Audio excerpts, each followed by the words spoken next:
शिर्डीच्या साईबाबांच्या दरबारात कोणी उपाशी राहू नये म्हणून मोफत अन्नछत्र चालवलं जातं. पण यात श्रद्धेच्या नगरीत भाविकांच्या आरोग्याशी खेळ सुरू असल्याचा खळबळजनक प्रकार समोर आलाय. साईंचा प्रसाद म्हणून खरेदी केला जाणारा, स्थानिक भाषेत चिरंजीव या नावाने ओळखला जाणारा शिर्डीतील तो पेढा आता FDA म्हणजेच अन्न व औषध प्रशासनाच्या रडारवर आलाय. हा पेढा पास होणार की नापास, चला जाणून घेऊयात. नमस्कार, मी भाग्यश्री आणि तुम्ही पाहताय आय लव्ह नगर न्यूज. शिर्डीत खासगी दुकानदारांकडून विकल्या जाणाऱ्या पेढ्यांमध्ये मोठ्या प्रमाणावर भेसळ असल्याच्या तक्रारी आल्या होत्या. यानंतर FDIचे धडक आयुक्त तुकाराम मुंढे यांच्या आदेशानं पथकं ही शिर्डीत दाखल झाली. त्यांनी संशयित दुकानांमधून पेढ्यांचे नमुने हे जप्त केले असून ते प्रयोगशाळेत त्यांनी तपासणीसाठी पाठवले आहेत. आता अहवाल आल्यानंतर पुढील कारवाई होणार आहे. परंतु या निमित्ताने शिर्डीतील चिरंजीव पेढ्यांचं धक्कादायक रहस्य आता आपल्या समोर आलंय. सगळ्यात आधी हे जाणून घेऊयात की या पेढ्याला चिरंजीव असं नाव का बरं पडलं असेल.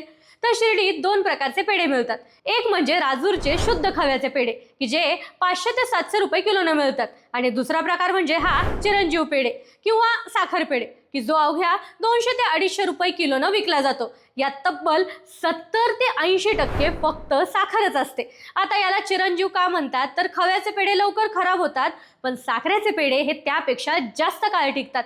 धक्कादायक बाब म्हणजे जास्त काळ पडून राहिल्यामुळं कडक झालेले पेढे दुकानदार परत उत्पादकांकडे पाठवतात आणि उत्पादक याच कडक झालेल्या जुन्या पेढ्यांवर त्यात नवी साखर आणि खवा मिसळतात आणि नव्या पॅकिंगमध्ये पुन्हा तेच पेढे विक्रीसाठी बाजारात आणले जातात.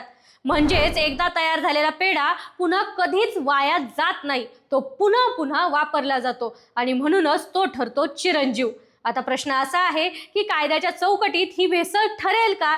तर तांत्रिकदृष्ट्या खव्यात साखर मिसळणं हे गुन्ह्यामध्ये येत नाही, कारण दोन्ही हे खाद्यपदार्थच आहेत.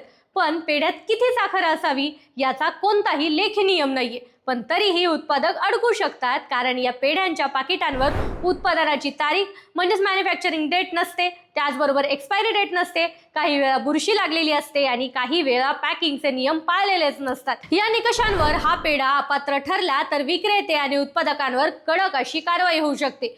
यापूर्वीही अनेकदा अशा कारवाया झाल्यात, जप्ती झाली, दंड देखील झालाय, पण हा पेढा चिरंजीव असल्यासारखा पुन्हा पुन्हा बाजारात आलाय.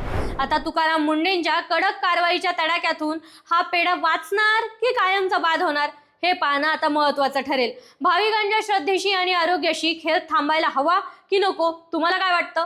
कमेंट करून नक्की सांगा आणि अशाच नवनवीन अपडेट्ससाठी पेजला फॉलो करायला विसरू नका.